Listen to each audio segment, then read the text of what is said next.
Hey guys, welcome back to Clownfish TV. This is Kneon. I am here with Geeky Sparkles. Hello. And it's time for another daily dose of Dismal Disney. We're going to talk about Disney losing $30 million a week over this YouTube blackout. And YouTube could lose more, but they've actually got it. So I don't think they really care. But yeah, we've got two streaming giants kind of going head to head here. And I think this is a game of chicken. They're going to see who blinks first. Their chickens can't blink. I think part of it is too that Disney is trying to make YouTube take channels they don't want, and what it sounds like they're working out some deal for sports, but I don't know if YouTube wants some of their channels. So I don't know. It's a big old mess. Yeah. So this is going back to the days of cable when the carriage disputes. A lot of it came down to companies like Disney and, Paramount or whoever, Viacom, being like, look, we know you want the big channels, but you got to take all the garbage too. And then you got to pay us for all the garbage you don't want. If you want to get these 3 channels that people actually watch, you need to, bundle it with all this other crap. And then the cable companies would pass that on to consumers because they'd be like, oh, if you want the good stuff, you're going to have to get the higher tier package. And then apparently YouTube also is trying to negotiate that they pay less than everybody else, which will trigger everybody else having to pay less too. So it's a whole thing which we're going to talk about. Yeah, we'll talk about that, and then we're going to talk about Ars Technica. Basically, is like just a reminder, guys, you don't own your stuff, because people were recording programs on YouTube and they're like, hey, yeah, all of my stuff's gone. I get a lousy $20 for that. And everything's gone. But before we get into it any further, please subscribe for more pop culture news, views, and rants, guys. You'll get woohoo if you do. Woohoo. You still got some time yet. We haven't closed it yet. If you're a late backer, you can go to Kickstarter and back Geeky Sparkles glittery, sparkly Christmas pins. It's going to be a nice set, I think, if the Halloween pins are anything to go by. And she's got lots of designs. We got Geeky as a pin. Everybody's getting stickers. And here you can see the Halloween pins. They turned out really nice. So yeah, we're just waiting to put the order in when we get paid. So Yep. But thank you so much for the support. All right, so we'll go out to Pirates and Princesses. Who owns that? What is that? What's Pirates and Princesses? Some idiot. So yeah, Disney apparently is losing up to $30 million per week. It's like $4.7 million a day every time that this thing's blacked out. Now, to be fair though, Google's going to lose up to like $200 million because they have, I think, I forget how many, 10 million subscribers, something like that. Yeah. And they're offering that $20 rebate to people who subscribe but lost the Disney channels. A lot of people have already unsubscribed, so it doesn't count if you've unsubscribed or you paused your account. You can't get the $20. But those who are still subscribed, which would be less than what they had before, so you're not going to have as many there. And then not everybody's going to get the memo. You can get $20. So it probably won't cost them the full $200 million, but they could potentially lose up to $200 million Oh my God. On the $20 rebate. And Disney could be out $30 million a week. So they're estimating it's been about $60 million so far that they've lost at Disney over this deal. Yeah, so that's like, Tron Ares levels of losses. Right, they've lost a whole Tron Ares. They've lost Tron Ares. Yeah, so that's where it's kind of sitting now. But yeah, it could be, Google's not coming out of this without unscathed. They're going to be up to like $200 million in loss for that $20 credit. Yeah, and this thing, I think it's coming to a head because Google and Disney are competitors now. They're both offering live TV on streaming, so it feels like, I said, like a game of chicken, or who's gonna blink first, and they're gonna try to get the best deal, but also I think they're gonna try to stick it to the other party. And at some point there is going to be, I think, a more direct confrontation, because they're definitely competing with each other at this point. Well, it was funny though when Disney put that memo out and Google called them out. They're like, yeah, you just you leaked that on purpose with false information. But so they're both losing money. Google may lose more. It depends how much longer this drags out. If it goes another week, it's going to be about even on how much each group side, whatever, loses. Now, they're talking about this deal, and they're saying that apparently the holdup is the other channels. If you got to that article. This one here on off. Yeah, so I guess it's disputes, like the sports they want. The sports they're fine with.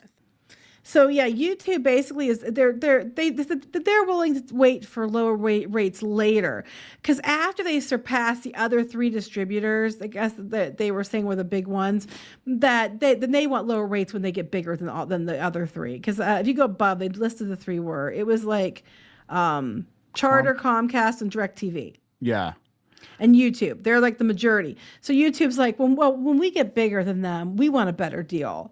I was like, okay, this is that guy that's in charge again, and that he's keeping for his britches. Yeah.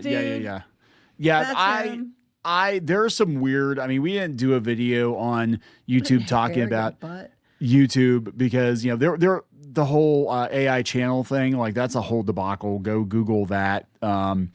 But the guy that's in charge right now, both of them, I think the guy that's in charge of Google and the guy that's in charge of YouTube, Neil Mohan, they're just drunk with power. They're getting arrogant, and very arrogant. And arrogance cometh before the fall, because they're getting arrogant. So basically, what they want is no, we don't. It's Disney's saying we want a lower rate, and that's not true. We didn't say that. We said we want a lower rate when we beat everybody else was for subscribers.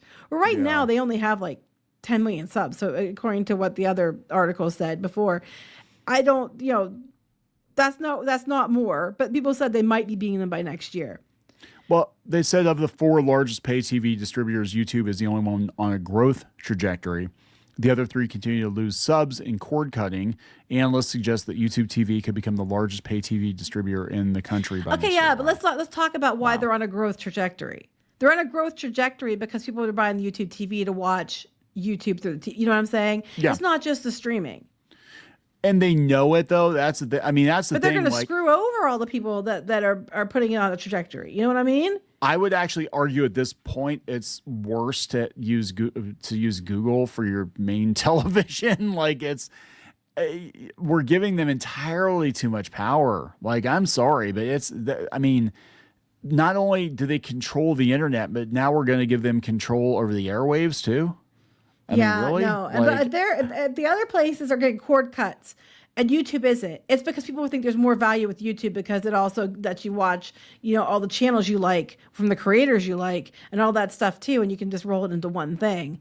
And you're watching YouTube anyway, so it's easy to put your kids there, and that's why it has a growth trajectory. And the majority of that has nothing to do with the streaming packages. But you know what? Here we are. Yeah, I just it's just wild to watch them fight each other like this. I know. It's like, but wow, I mean, Google's like, well, we didn't say we want a lower price now, but we do next year when we're bigger than everybody else.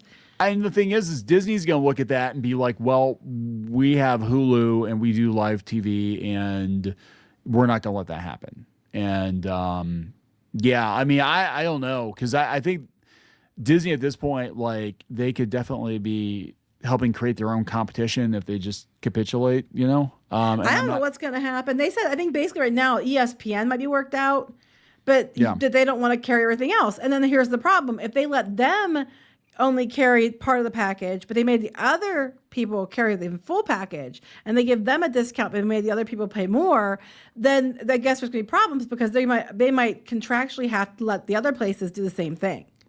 Yeah. I think what's going to happen is if YouTube is going to set itself up as being Hollywood, which they're trying to do right now. So they want to control the airwaves, and they want to be just like any other studio. And then they also want to produce their own content. But again, remember, they're only where they're at because people like, you who watch it and those of you who create, that's where they're at. Yes. And they just effing forget that, screw you, and just go take off and go after Hollywood. So it reminds me of Webtoon. That's a whole other Webtoon. That's a whole other thing. They're doing the same thing right now. Yeah. So this is what it reminds me of, and it's absolute dog shit. I think it could potentially backfire, because I think what's going to happen is the Hollywood studios are already terrified of YouTube because just normal people were taking their views, and they're going to be like, yeah, you're not going to control TV too. No, but they want all to be. But if they can get on YouTube and get preferential treatment, and they're bumped to the top, and since people are watching YouTube more than anything, they can come there and have move their TV to the YouTube. They're going to do it. Well, the only one that could probably knock them out is if Netflix decided they were going to do live TV too. I'm just saying. I mean, but that doesn't stop the creator issue. No, it doesn't. It's like, look, tech companies are the new Hollywood, and eventually people like us are going to get pushed out completely. Yeah, but that's not going to work because the reason that they were big is because people like us, not saying our channel, but people like us, a lot of people way bigger than us, people were coming to watch them. Yeah. And, you know, if you go all TV, but that's a whole other argument we've had before. But basically what's going on is they're trying to, I guess they're a little bit closer because they're trying to work out something for ESPN. I don't know if they'll be forced to carry the other stuff, but a lot of people wanted the other stuff like the Disney channels and the FX and all that too. So I have no idea. I don't know. I mean, we need to get to a place where you just buy specific channels a la carte, but the problem is all the underperforming shit would just disappear, and you just have like the 10 channels that everybody actually watches, and that'd be the end of it. Oh, this is interesting. On Monday, the FCC chairman, Brendan Carr, said Google and Disney need to get a deal done to end this blackout. People should have the right to watch programming that they paid for, including football. Get it done. Yeah. $20 isn't going to cover it if it keeps stretching. Oh my gosh, fascists are weighing in. Fascists. Oh my God, the Trump administration is trying to throw their weight around to make sure people get to watch football. Yeah, it's almost like the FCC is doing their job. Oh my God. Right. Are we going to wrap this up? Yes. Please subscribe for more pop culture news, views, and rants. We'll talk later. Bye.